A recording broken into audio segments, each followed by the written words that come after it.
ক্যানিং এ গ্রেফতার করা হয়েছে কাশ্মীরের জঙ্গি তেহরিকুল মুজাহিদিনের সদস্য জাভেদ মুন্সি। তাকে গ্রেফতার করেছে রাজ্য পুলিশের এসটিএফ এবং জম্মু কাশ্মীর পুলিশ। যৌথ অভিযানে গ্রেফতার ক্যানিং থেকে কাশ্মীরের জঙ্গি জাভেদ মুন্সি। ক্যানিং হাসপাতাল মোড়, সেখান থেকেই তাকে গ্রেফতার করা হয়েছে, অর্থাৎ সেখান থেকেই গ্রেফতার জঙ্গি। কিন্তু কিভাবে জালে এলো এই জাভেদ মুন্সি, ডিটেল আপনাদের জানাবো। রৌনক রয়েছে প্রতিনিধি। রৌনক, কিভাবে জালে ধরা পড়লো এই জাভেদ মুন্সি, কাশ্মীরের জঙ্গি? দেখো, একেবারেই এই যে কাশ্মীর নিষিদ্ধ সংগঠনের সক্রিয় সদস্য জাভেদ মুন্সি গত 2011 সালে একটি আইইডি বিস্ফোরণের মূল চক্রী হিসাবে তিনি কিন্তু ছিলেন। পরবর্তীকালে একাধিক জঙ্গি হামলার সঙ্গে তার নাম জড়িয়ে পড়ে, তারই খোঁজ চালাচ্ছিল জম্মু কাশ্মীরের পুলিশ। এবং যেটা জানা যায়, কিছুদিন আগে অর্থাৎ 3 দিন আগে ক্যানিং এ তিনি আসেন এবং তার যে মোবাইল টাওয়ার লোকেশন সেটি ট্রেস করতে পারে জম্মু কাশ্মীরের পুলিশ। এবং তৎক্ষণাৎ কিন্তু জম্মু কাশ্মীর পুলিশ পশ্চিমবঙ্গ পুলিশের সঙ্গে যোগাযোগ করে এবং স্পেশাল টাস্ক ফোর্স গঠন করা হয়। তাদের যৌথ অভিযানে গতকাল ক্যানিং হাসপাতাল মোড় থেকে এই জাভেদ মুন্সিকে গ্রেফতার করা হয়। কেন? কারণ বিভিন্ন ধরনের নিষিদ্ধ কার্যকলাপ থেকে শুরু করে জঙ্গিমূলক কার্যকলাপের সঙ্গে তার নাম জড়িয়ে রয়েছে। এমনকি এই যে আইডি বিস্ফোরণ, তার মূল চক্রী হিসাবে এই জাভেদ মুন্সি কিন্তু অভিযুক্ত। এবং তারপরেও যেটা সামনে এসেছিল যে তার বিরুদ্ধে ইউপিএ ধারা অর্থাৎ দেশদ্রোহী আইনের মামলা রুজু ছিল। তার খোঁজ চালাচ্ছিল জম্মু কাশ্মীর পুলিশ। অবশেষে তার যে মোবাইল টাওয়ার লোকেশন তা ট্রেস করা সম্ভব হয় এবং জম্মু কাশ্মীর পুলিশ ও ওয়েস্ট বেঙ্গল পুলিশের যৌথ অভিযানে তাকে গ্রেফতার করা সম্ভব হয়েছিল। এবং গতকাল থেকে গ্রেফতার করার পর আজই তাকে আদালতে পেশ করা হয়। আগামী 31শে ডিসেম্বর পর্যন্ত ট্রানজিট রিমান্ডের আবেদন দেয় আদালত এবং তারপরেই কিন্তু তাকে শ্রীনগর আদালতে পেশ করা হবে। অর্থাৎ একাধিক এই যে নিষিদ্ধ কার্যকলাপ এবং যেটা সব থেকে ভয়ঙ্কর বিষয় যে কি উদ্দেশ্যে তিনি এখানে এসেছিল, অর্থাৎ যে সংগঠন বৃদ্ধি করার একটা উদ্দেশ্য ছিল, অর্থাৎ বিভিন্ন জায়গায় নিষিদ্ধ কার্যকলাপ, জঙ্গিমূলক কার্যকলাপ, সেগুলোকে সক্রিয় করা এবং প্রতিষ্ঠা করা নতুন ভাবে, সেটাই উদ্দেশ্য। কিন্তু একই সঙ্গে রৌনক, এটাও তো বলা যায়, এটা স্পষ্ট একেবারে যে কাশ্মীর থেকে ক্যানিং এ এসে এখানে যে শাল বিক্রি করতো তার আত্মীয় এবং সেখানেই তার বাড়িতেই উঠলো এই জাভেদ মুন্সি যে জঙ্গি, অর্থাৎ গা ঢাকা দেওয়ার জন্যই এখানে আসা, বাংলাকে বেছে নেওয়া, ক্যানিংকে বেছে নেওয়া। যাতে একেবারেই পুলিশের প্রাথমিক অনুমান গা ঢাকা দেওয়ার জন্যই কিন্তু ক্যানিং এ তিনি এসেছিল।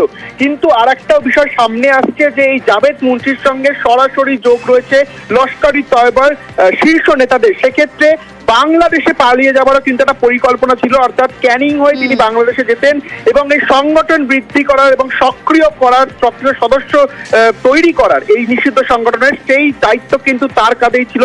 এবং একাধিক জঙ্গিমূলক কার্যকলাপ এবং জঙ্গি সংগঠন লস্কর-ই তয়বা থেকে শুরু করে পাকিস্তানের বিভিন্ন জঙ্গি সংগঠনের সঙ্গে কিন্তু জাভেদ মুন্সির সরাসরি যোগ ছিল, সেটা সামনে এসছে।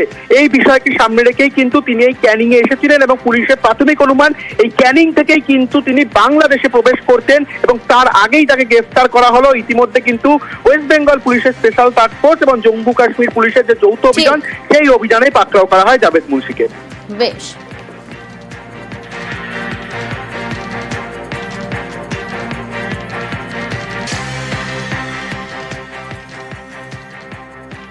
উনি অ্যাকচুয়ালি ওখানকার যে মুসলিম লীগ, ওখানকার মুসলিম লীগকে ওটাকে আপনার রিভাইভাল করার জন্যে ওখানকার যারা আপনার কিছু ইয়াং পিপল তাদের মধ্যে প্রোপাগেট সেসেশনিস্ট মানে বিচ্ছিন্নতাবাদী এই সমস্ত জিনিসগুলোকে প্রোপাগেট করার জন্যে ওখানকার যে ইয়াং পিপল যারা আছে ওদেরকে মানে জয়েন করার জন্য ওই মুসলিম লীগে, আর ও হলো মোশাররফ আলম গ্রুপের একজন মেম্বার। আনলফুল অ্যাক্টিভিটির সঙ্গে উনি জড়িত বলে ওনাকে আপনার ইউএপিএ ওই একটা 10 এবং 13 ধারায় ওনার বিরুদ্ধে একটা এফআইআর করা হয়েছে আপনার শাহিদগঞ্জ পিএস শ্রীনগর। দেখুন, জাভেদ মুন্সিকে তো গ্রেফতার করা হয়েছে ক্যানিং থেকে, তাই ক্যানিং এর নজর জাভেদ মুন্সি কোথায় থাকতো, কতদিন ধরে সেখানে থাকতো। গুলশান হাউস, যে হাউসের দিকে নজর, এই সেই বাড়ি গুলশান হাউস যেখানে কিন্তু জাভেদ মুন্সির আত্মীয় গত নভেম্বর মাস থেকেই সেখানে ভাড়া থাকতে শুরু করে এবং শাল বিক্রি করতো তার আত্মীয়রা। কিন্তু জাভেদ মুন্সি কবে সেখানে এসেছেন, পাড়া প্রতিবেশী তারা কি বলছেন, বাড়ির মালিক কি জানাচ্ছেন, ডিটেল আপনাদের জানাবো এই বিষয়ে। অনুপ রয়েছে আমার সঙ্গে, অনুপ আরো ভালো জানাতে পারবে। তবে তার আগে যে ছবিটা আমরা দেখাচ্ছি, ক্যানিং এ নজরে কিন্তু এবার এই গুলশান হাউস, যে হাউসে থাকতো জাভেদ মুন্সির আত্মীয়, গত নভেম্বর মাসেই তারা বাড়ি ভাড়া নেয়। নভেম্বরে বাড়ি ভাড়া নেয় ধৃতের আত্মীয়রা। একবার শোনাই আপনাদের বাড়ির মালিক এবং আত্মীয়রা তারা কি জানাচ্ছেন, ধৃতের আত্মীয় কি জানাচ্ছেন শুনুন। वो आए थे, उसको ले लिया, बोला इधर क्यों आए, इसीलिए मेहमान था, वही आया, वही उसी को ले लिया। गुलशन का मतलब हाँ, आप लोगों का हाँ, वो उसका जीजा है, उसका जावेद साहब, जावेद उसको तो 25 साल हो गए शादी को हमारी ननद के साथ। आ गया तो हम सोचे जीजा है इसका, तो फिर उसी में उसको बोला, उसको ले लिया। मेरी ननद का पति है। ननद का पति है। রাত্রেবেলা আমাদেরকে জিজ্ঞাসা করলো যে আপনি কাকে ভাড়া দিয়েছেন, আমি শালালাকে ভাড়া দিয়েছি। আর রাত্রেবেলায় ওই লোকটাকে নিয়ে এসেছি। শোনার পরে স্বাভাবিকই আমাদের ভয় করছে, বাবা এটা কি, একজনকে ভাড়া দিয়েছি, তার আত্মীয়র সঙ্গে যদি কিছু থাকে। এই 1 মাস হচ্ছে, নভেম্বর মাসে ভাড়া দিয়েছি। প্রতি বছর তো কাশ্মীরিরা আমাদের বাড়িতে ভাড়া নেই, এই প্রথম দিয়েছি। অন্যান্য বাড়িতে জায়গা ভাড়া থেকে এটা জানতাম। আরো ডিটেল জানাবো, অনুপ রয়েছে আমার সঙ্গে সরাসরি। Anup, Gulshan house winter gifts লেখা রয়েছে এই যে পোস্টার এই বাড়ির পাঁচিলে, কিন্তু এই গুলশান হাউস সেখানে কতদিন ধরে রয়েছে জাভেদ মুন্সির আত্মীয়? জাভেদ মুন্সি কবে এখানে প্রথম এসেছে, কি জানা যাচ্ছে?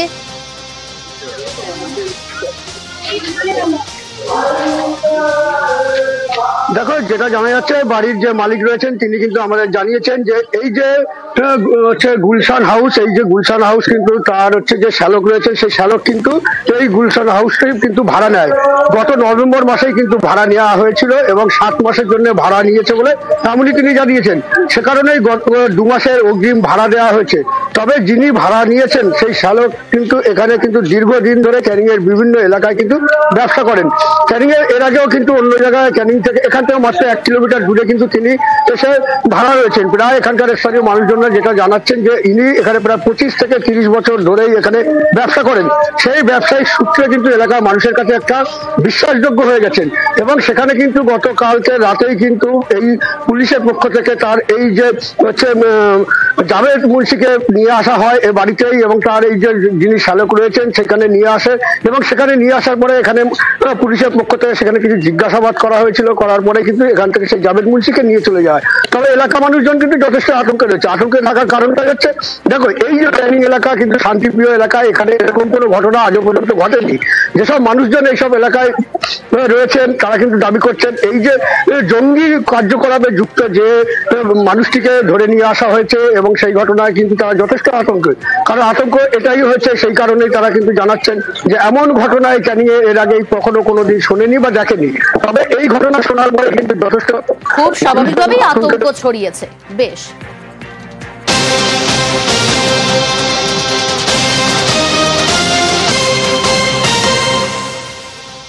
দেখুন, জাভেদ মুন্সি গ্রেপ্তার হওয়ার পর একের পর এক চাঞ্চল্যকর তথ্য সামনে আসছে, কিন্তু সব থেকে বড় প্রশ্ন, কি পরিকল্পনা ছিল জাভেদ মুন্সির? কেন ক্যানিং এ এলো এবং ক্যানিং এ এসে শুধু থাকা নয়, এর পরবর্তী কি পরিকল্পনা ছিল? ডিটেল জানাবো, আমার সঙ্গে রয়েছে আমার সহকর্মী অমিত। অমিত, ক্যানিং এ এলো, কাশ্মীর থেকে ক্যানিং এ আসা শুরু করলে এবং সেখানে এসে তার পরিকল্পনাটা কি ছিল, অর্থাৎ পরবর্তী কি পরিকল্পনা ছিল এই কাশ্মীরের জঙ্গি জাভেদ মুন্সি?